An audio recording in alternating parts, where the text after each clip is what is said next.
Good morning. What we have here is a regular old great value $4 rising crust cheese pizza.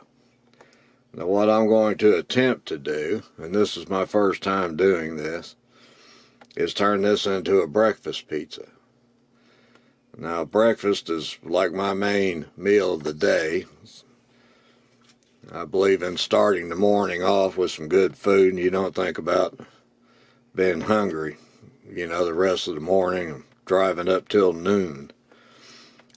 But anyway, when I first semi-retired, I call it, because I still work, but I started working at some of these pizza places, and I was trying to sell them on the idea of a breakfast pizza.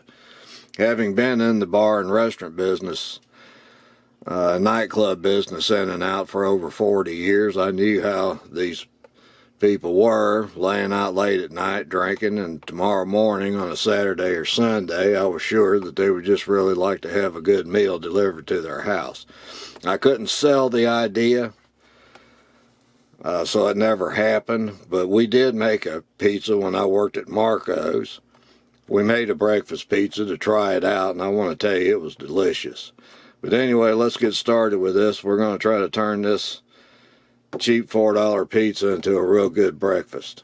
Stay with me. Okay, a little while back, and I've used this before, I purchased this Betty Crocker pizza maker from Amazon. I think it cost me $41 and some change by the time tax was added onto it and all that to get it delivered. And I've used this before, and it did a real good job on the pizzas. This is the first time I'm going to try it with a breakfast pizza. Now, the deal with this thing, and I really liked it, the only thing I didn't like was it doesn't have an on and off switch. But you plug it in, and that means it's on. And after you plug it in, a red light comes on, and that means it's getting power. Once it reaches temperature, then this green light comes on, and that's when you'll insert your pizza. So let's wait for that green light. Okay, so our green light is on. That means we're up to temperature. Now this thing recommends you use a mitt when picking this end up, so that's what we're going to do. Oops, I forgot to do something. This is a Teflon non-stick surface, but I did want to put a little bit of, this is veggie. This is butter flavored veggie spray. So I'm just going to take this now, slide that pizza in there, and I'm going to go ahead and add some toppings. Now this is about 2 cups of chopped onion and jalapeno. And I want to mention something about jalapenos. When I buy bell peppers and cut some of it off, it seems like that place where I cut it, it seems to start wanting to deteriorate real fast. So I buy jalapenos, which are a little more individual. And I might could have gotten by with a little less topping than this 2 cups, but we're going to put it on here. This is a 12-inch pizza, by the way. I believe that's what they called it. Okay, dump it out. Spread it out. You can put anything on here you want, whatever your favorite ingredients are. You can also just buy a supreme pizza, but I wanted some freshness to this. So there we go. Now I'm going to That's all I'm doing to this right this minute. I'm going to close this lid down.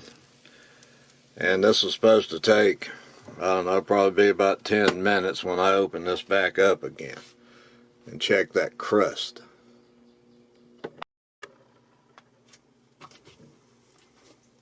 Okay, I've checked this already, and I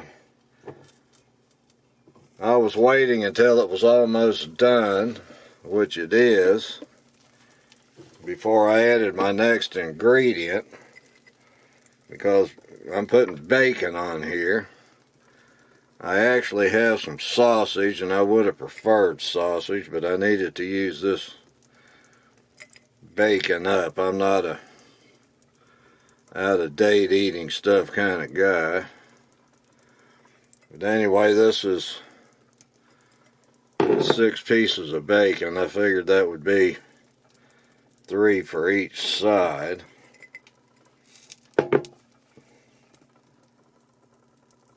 So let's spread this around here.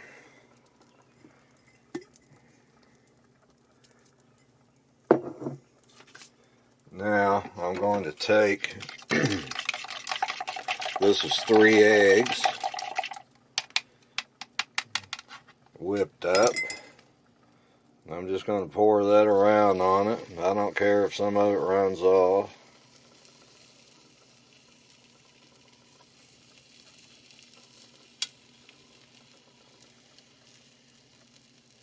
Because I figured it would run off. So anyway, there goes that. It shouldn't, that bacon is already cooked, and I cooked that because I didn't want that bacon grease running everywhere coming out of there. So anyway, here we go. Let's see how long it takes for this to cook. Shouldn't be but about 5 minutes, I'm going to say. Okay, so check that out. That is beautiful, isn't it? I didn't time this thing, but I'm going to say from start to finish, and I'm not counting cooking that bacon, which I did yesterday. But I'm going to say start to finish, I had about 30 minutes in this. Now I'm going to cut this in 6. Obviously, I'm not going to eat this whole thing. But for those of you that don't know, I learned this working at those pizza places. If you want to cut a 6, then cut an X in there, sort of like a railroad station sign. That's what a railroad crossing sign. Then you split that railroad crossing sign in half. And there I have 6 pieces, so I can adjust that amount that I eat according to what I like. And I'm going to put some of this in the refrigerator, wrap it up, put it in the refrigerator. I've added some pepper here too, by the way. What's breakfast without pepper? But anyway, I'm going to put some of this in the refrigerator, and I'm going to try to nuke it. I think I'll probably show you the nuke part at the end of this video, just to let you know whether that nuking it worked or not.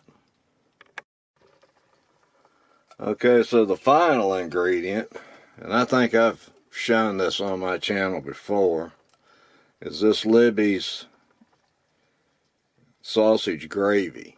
I think for canned stuff, this is pretty good. And no, I don't work for Libby's. But anyway, this is really what's going to make this breakfast pizza breakfast. So I've nuked some of that gravy, and I'm going to pour it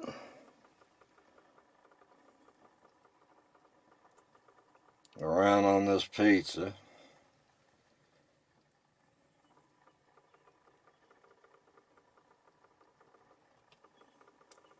Now, I would imagine you could eat this with your hands if you wanted to, but I think I'll probably use a fork and a knife.